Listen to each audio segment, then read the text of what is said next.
नमस्कार, मेरा नाम डॉक्टर स्वतंत्र राव है।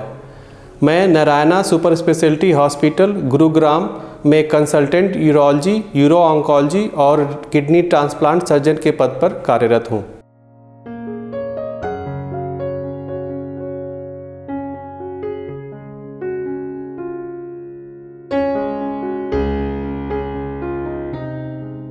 आज हम बात करेंगे बेनाइन प्रोस्टेटिक हाइपरप्लेजिया के बारे में। तो बेसिकली बेनाइन प्रोस्टेटिक हाइपरप्लेजिया क्या होता है?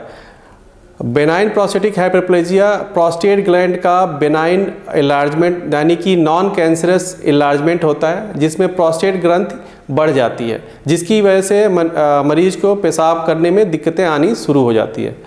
इससे पहले कि हम बेनाइन प्रोस्टेटिक हाइपरप्लेजिया की बात करें, उसके बारे में विस्तार से चर्चा करें, आइए सबसे पहले हम ये जानते हैं कि आखिर में प्रोस्टेट ग्रंथि होती क्या है, इसका काम क्या है और यह क्यों बढ़ती है और किन लोगों में बढ़ती है।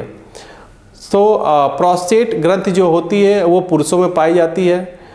यह वॉलनट शेप की होती है। अगर इसका वॉल्यूम नापेंगे तो तकरीबन 18 से 20 ग्राम की होती है और इन्वर्टेड कोन शेप की होती है।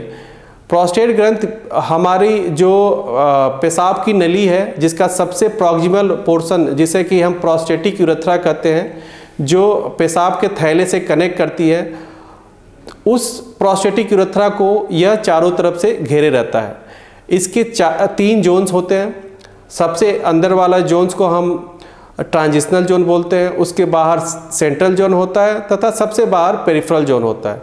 तो जो बेनाइन इलार्जमेंट होता है प्रोस्टेट का, वो हमारे ट्रांजिशनल जोन में होता है, जबकि प्रोस्टेट का जो कैंसर होता है वो मुख्यतः जो पेरिफेरल जोन है उनमें होता है।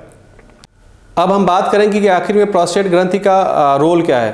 तो अगर प्रोस्टेट ग्रंथि का रोल अगर हम देखें तो इसका रोल मुख्यतः प्यूबर्टी अचीव करते समय ही होता है, क्योंकि उस समय हमें एक एक्टिव हार्मोन्स की ज़रूरत होती है, जो हमारे प्रोस्टेट से एक एंजाइम निकलता है जो टेस्टोस्टेरोन पे काम करता है और उसको उस एक्टिव मेटाबोलाइट्स में कन्वर्ट करता है।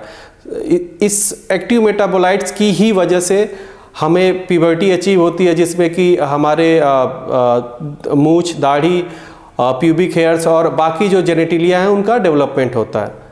अगर बात करें कि किस एज ग्रुप में प्रोस्टेट बढ़ती है, तो यह 2 एज ग्रुप में बढ़ती है।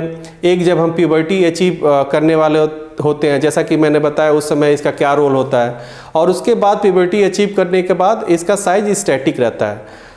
दोबारा यह 45 से 50 साल के एज के बाद फिर से बढ़ना शुरू होता है, जो कि हम एक एज रिलेटेड प्रोसेस बोलते हैं।